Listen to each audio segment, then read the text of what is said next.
Alright, before we start, you must know the notations of Rubik's Cube.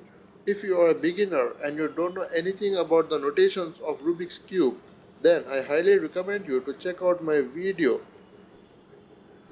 The Basic Notations of Rubik's Cube for Beginner. You can click to this image or the link in the description down below. Alright, in order to achieve the pattern, follow the algorithm very carefully.